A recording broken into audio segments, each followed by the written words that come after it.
Welcome to Real Women's Stories. Today's episode is the menopause. Does it change who we are? And you used to see your granny and she'd bend over and suddenly fart and you'd laugh when you were a kid. Well, now you know why. I'm Lisa Quait. I'm mum to 3 manic kids, and I've been married to my husband, Adam, for 13 years. My husband was taking some hair pills because he was losing his hair, and he turned around and he went, Lise, listen, I don't mean to be horrible, but I can see your scalp. And I was mortified. I was like, what do you mean? I've had so many ups and downs in my life, but you know what? Through all the decades, the one thing that got me through everything was chatting to a group of girlfriends. And now I'm having those intimate, sometimes embarrassing conversations here. You know, it is really common for women at our age to have vaginal dryness. Is that something that applies to you, do you think? This is Real Women's Stories. This episode is a huge topic for all us women. It's the menopause. The NHS says that the menopause mostly affects women between the ages of 45 and 55. But my guest today started having symptoms at just 35 years old. Lindsey has worked at one of the world's largest menopause clinics, and over the last 4 years, she's now trained and become her own private menopause specialist. Lindsey's helped hundreds of women, and I've been one of them. So does the menopause change who we are? Let's find out. So, Lindsey, tell me, what are the most common symptoms that a woman could expect? Hormones affect every single part of the body, so there are so many different symptoms. We are all individual. I would say the most common, we all kind of recognize that hot flushes and sweats are probably up there on the list, but not everyone does get that. So anxiety, low mood, headaches, migraines. If you had migraines, they might come back at perimenopause and menopause. Things like libido. A lot of women are really upset that their libido has just fallen off the radar. It's just not there. And then along with that, there's vaginal dryness, urinary symptoms. I had a poor lady tell me she goes to the gym with special leggings on because she cannot hold her urine, and she they're specially waterproofed, and it's like, oh my goodness. So that's not sexy, is it? It's like there's a whole there's everything. And do you think that there are women that are embarrassed to actually talk about what's going on, especially some of the symptoms you just mentioned? I mean, I know I sneeze and I pee practically, but it's just become a joke now. If I laugh too much or if I sneeze, I just can't hold it. And obviously I do take medication for that. But there must be some women who are sitting there thinking, God, I'm just so embarrassed. Like, what do I do? Absolutely. And some women, most women, I hope I make them feel comfortable enough that they can tell me. But then I can think of one lady now that she wouldn't discuss libido, said, oh no, it doesn't matter that she doesn't have any, and move on to the next kind of question. And then there's if you think that 80% of us have vaginal dryness, I think it's important to say to someone, it is really common for women at our age to have vaginal dryness. Is that something that applies to you, do you think? It is not embarrassing to the person you're speaking to. It really, really isn't. And I think, the whole menopause conversation used to be embarrassing. Like for you and me, we can talk very freely, but I still do think that's an excellent question, by the way, because I do think that people haven't quite come full circle on that. And actually, it's probably your self-esteem and things like that have been damaged, and therefore you think that it's embarrassing and you don't want to talk about it, but actually it's just so normal. Go on, let me give you some statistics. How about that? Give me some stats. Here we go. So 1 in 10 women will actually leave their jobs because of menopausal symptoms. and it might be that they just feel, oh no, I can't do it anymore. Self-esteem, it's too much pressure, or it's too much this, and they could have actually prior to this coped with it perfectly well. 14% reduce their hours. 14% go part time. This is this is from a really important study called the Fawcett Report, which was about menopause in the workplace. Okay. It also said 8% of women didn't apply for a promotion when they should have been flying for that promotion. And 77% experience one or more symptom that they describe as very difficult. 69% anxiety or depression. It's Yeah. huge.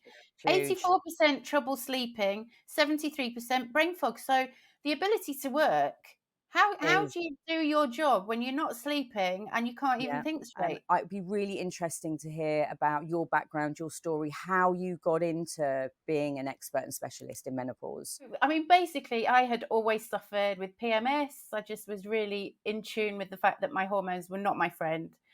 And so I ended up on the pill for quite a number of years. And so everything was masked. And basically, even being a healthcare professional in pharmacy, we didn't get much training. GPs don't get much training, formal training at university. So all I knew about menopause was that if you had a womb, you should take progesterone as well as estrogen with HRT. That was about it. I was expecting hot flushes and probably quite a grotty mood after the age of 50. So at age 49, when I came off the pill, it was quite a surprise to find out that I was actually already postmenopausal. I'd started learning. It was like it became it. I realized that hormones had always been my thing, and that I could actually start an advice service to menopausal women within pharmacy. So I kind of set off along that path, and learning as much as I can, because I'm a complete nerd. So all the British Menopause Society conferences, whatever I could get my hands on, I was learning it, lapping it up.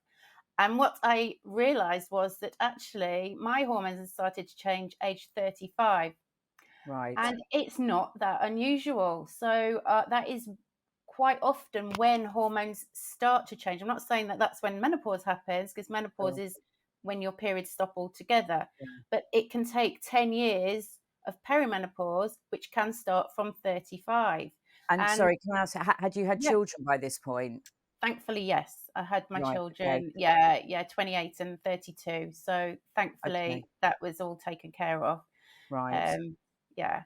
So, um, yeah, and the first thing I didn't really know, because I had such terrible brain fog. And of course, I was expecting the menopause after the age of 50. So all these symptoms I was experiencing, and quite crippling anxiety at times, that I had no idea, because I wasn't that type of person. So it didn't Mm. even compute. And you know, when your head's full of cotton wool and you just can't think straight, none of that happens. So then roll on age 49, came off the pill, menopausal, onto HRT. My brain started working. I could absorb all this information, realized what had been going on this whole time.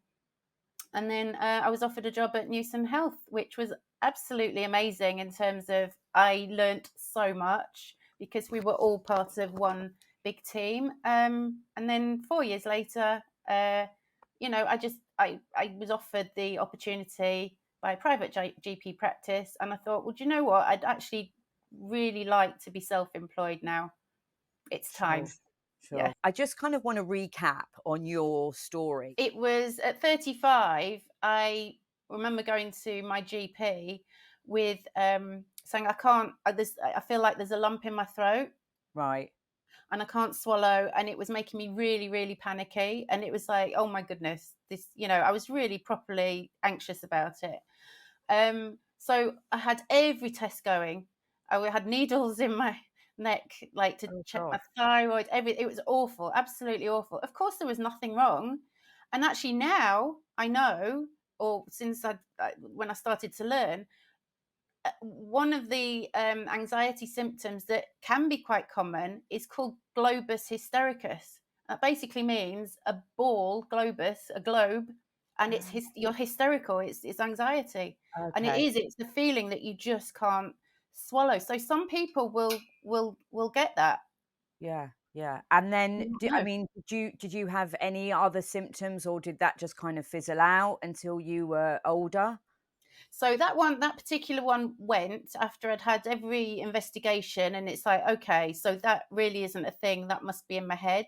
But because had such heavy brain fog, I didn't realize anything. I mean, by 40, I remember going on a long haul flight, and I was 40.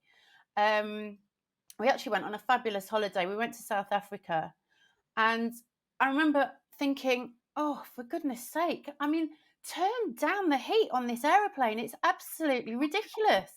Is no one else like that? And I'm like, I can't sleep. I'm like, I'm sweating. It's terrible. And then we get the photos back after the holiday.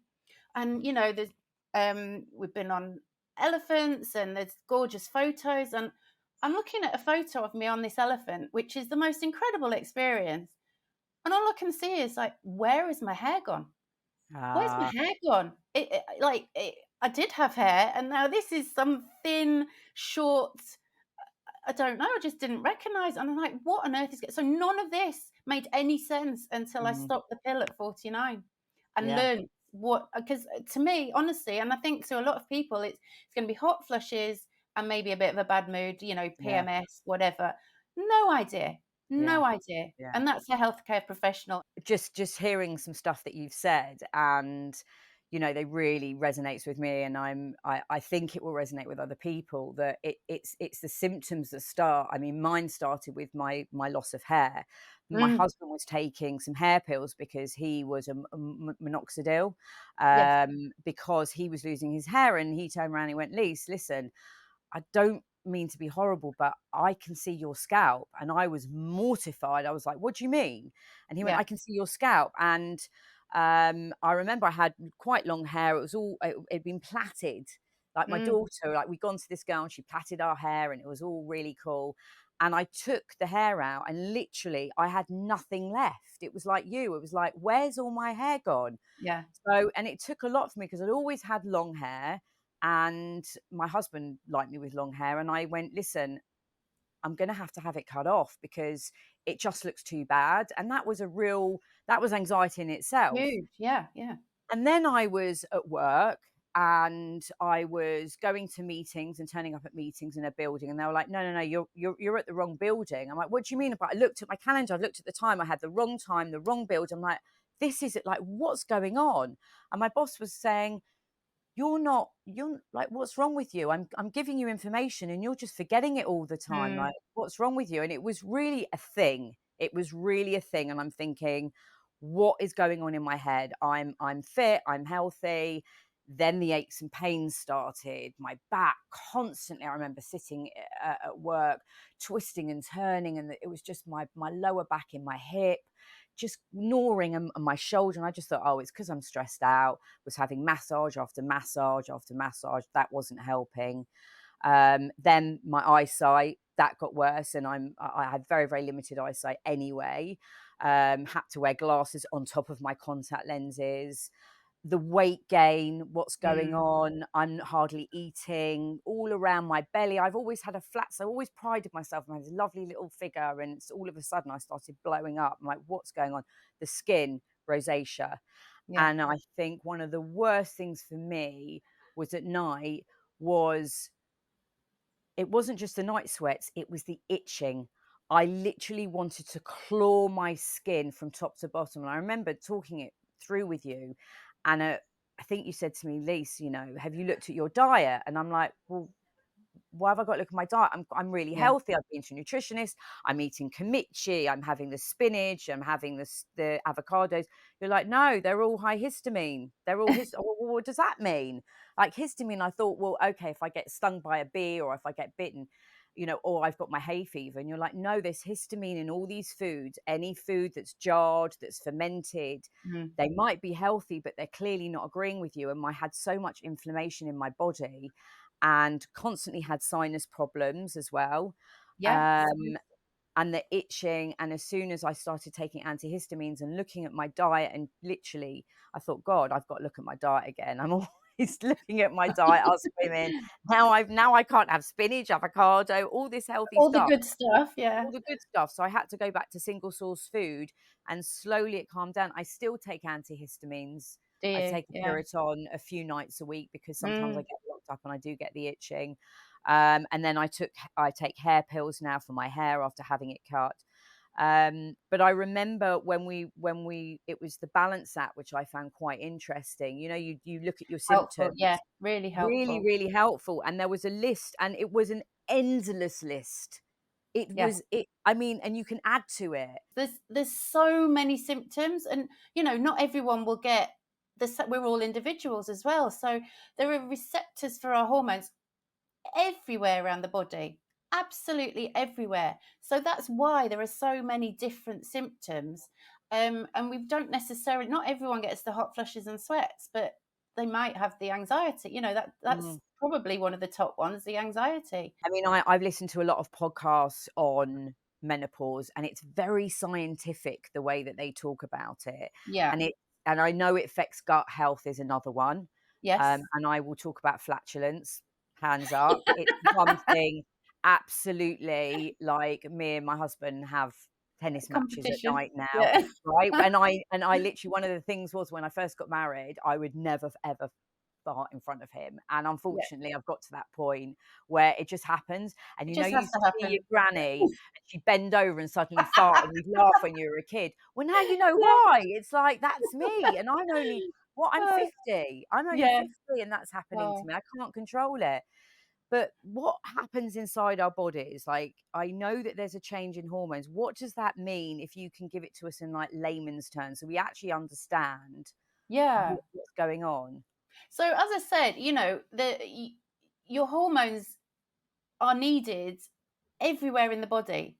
I think every cell in the body has some sort of kind of receptor for a hormone. So that means that the hormone is doing something in that part of the body.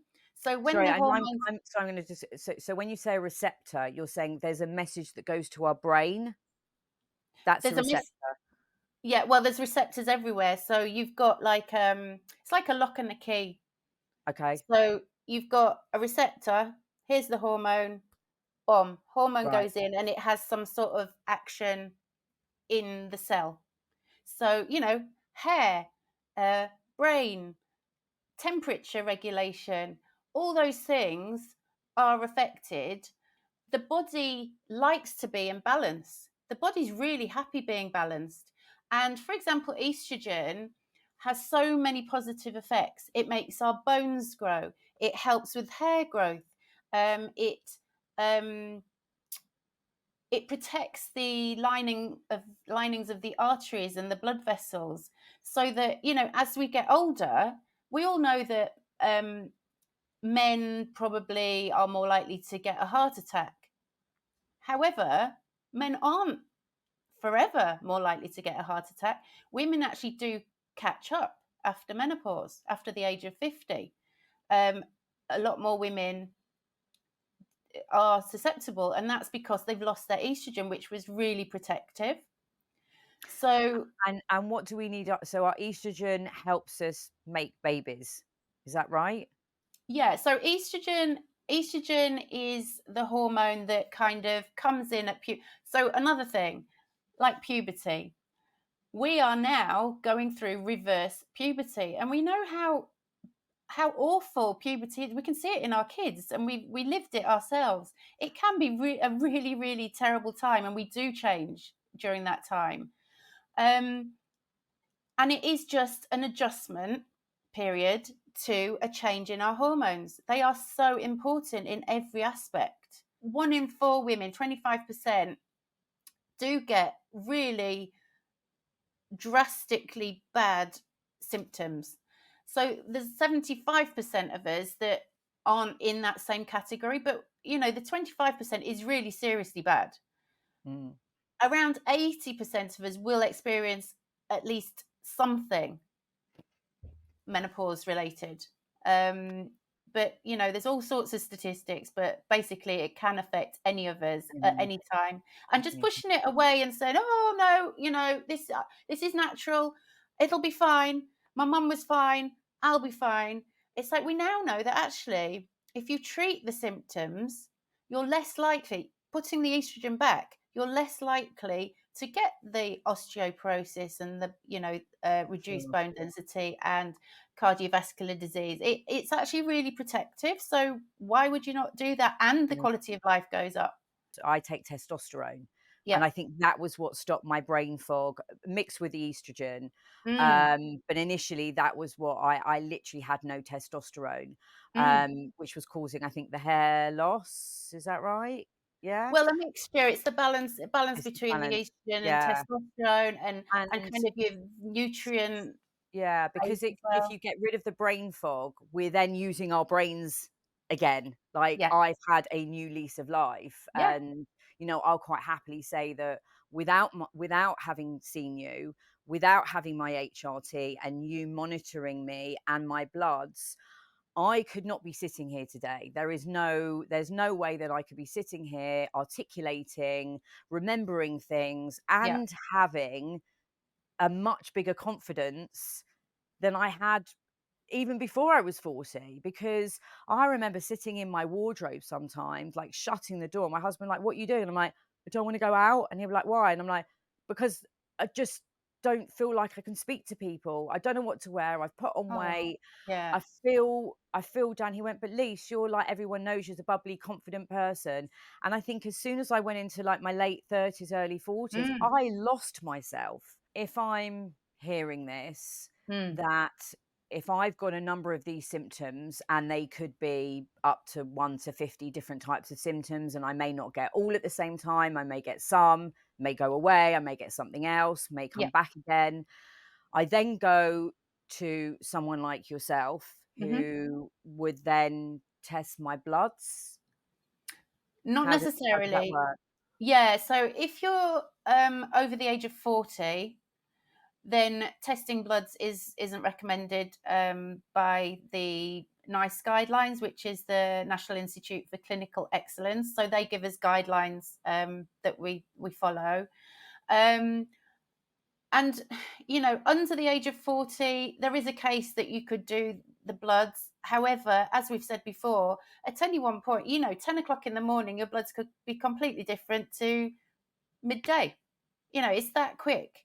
So it still not might not show up. However, if the only time really that we do bloods over the age of 40 is if the HRT isn't working and we want to know, is there a reason for that? We've tried a few different things and you're not feeling any benefit, which is unusual. However, it might be that, we've tried the gel or the patch. It might be just your skin type and you're not absorbing through the skin very well.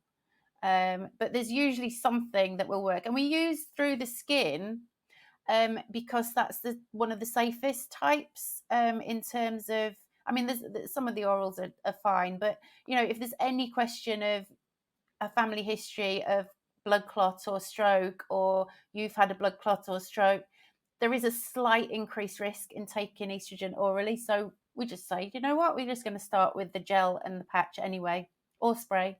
There's Okay. three different ones. I think most GPs are getting the hang of it, that it's not just over the age of 50, but not all. So you could go to your GP, you could be really lucky, um,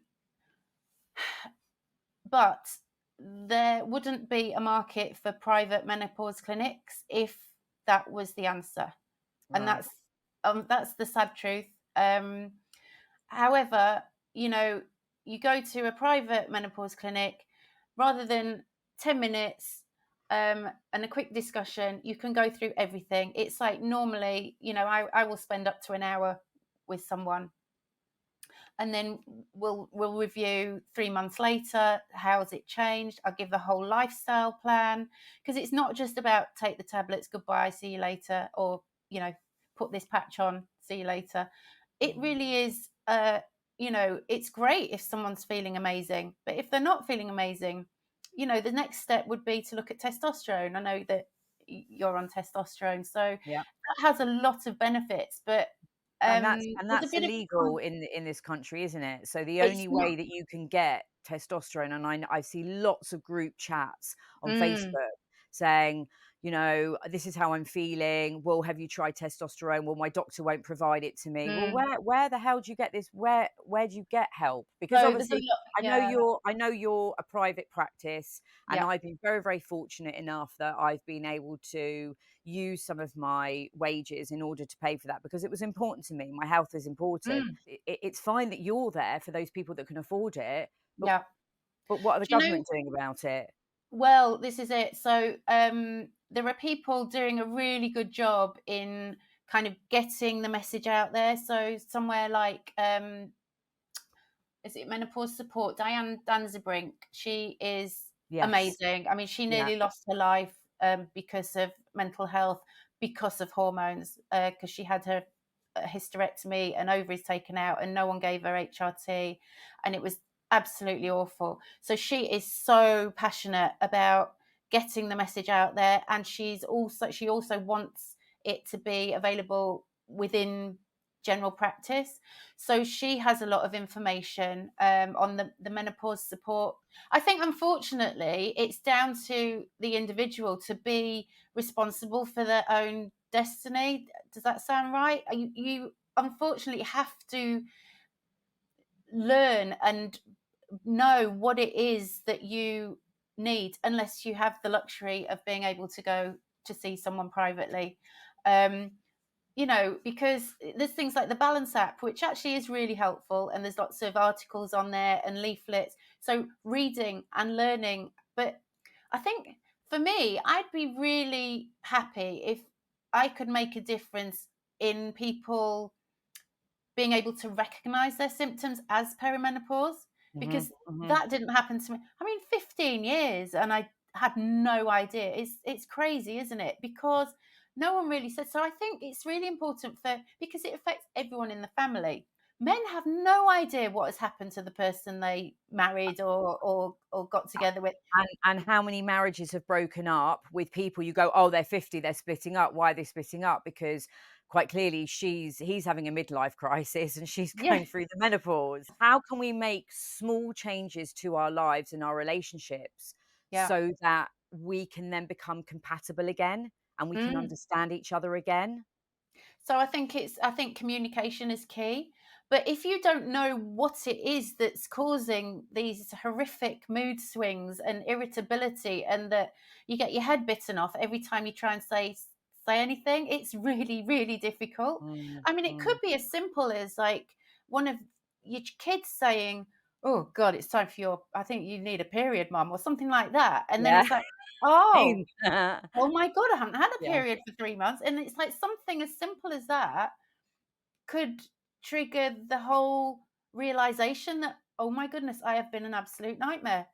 And everyone else around me is just treading on eggshells. And, you know, those people that are treading on eggshells, it's really, they're probably not brave enough to say anything, because it can No. be quite frightening, can't it? Yeah. If one of the listeners says to their husband, please listen to this episode. Yeah. Like, I want you to listen to it. I want you Mm. to understand that I'm not going mad. This is Mm. a real thing. What Yeah. would you say? What message would you give out to a husband or a partner, kids even? A mum may say, listen, kids, I really need you to understand what I'm going through here, Yeah. especially if they're girls. Like, I know you've been through your periods and your hormone Mm. changes. What message would you give out? Please listen, and please do take note.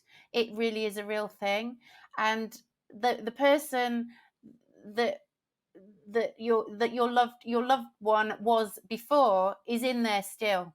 They're still in there, but they're just having such a terrible time. And it's not a conscious effort to be revolting, or to be flying off the handle, or to just be it's really, really a turbulent time. And think of it like reverse puberty. And watch out, and maybe just a little bit of kindness, a hug. I know that as someone who's being revolting, it's really difficult to just approach and hug, but actually that could make the world a difference. A bit of love. The biggest, I think, um, take for me, what you've said is we have to be accountable and responsible for ourselves.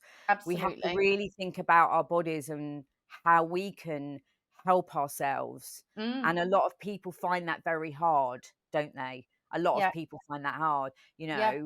What do you mean I've got to help myself? Or I've just got all Yeah. these symptoms and someone's just going to give me a pill and it's all going to go away, isn't it? Well, I No. guess that doesn't Yeah. happen.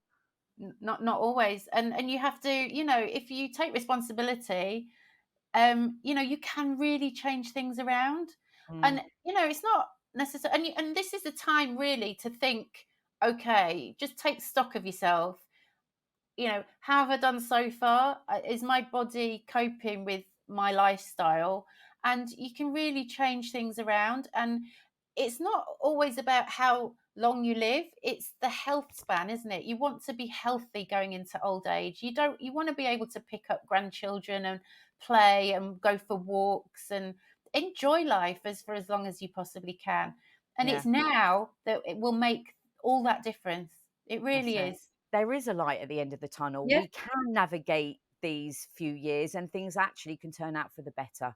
Well, for me Absolutely. anyway, I think I've looked back, now look forward, and I'm sure there are other people that I know that have done exactly the same. So it's not all doom and gloom.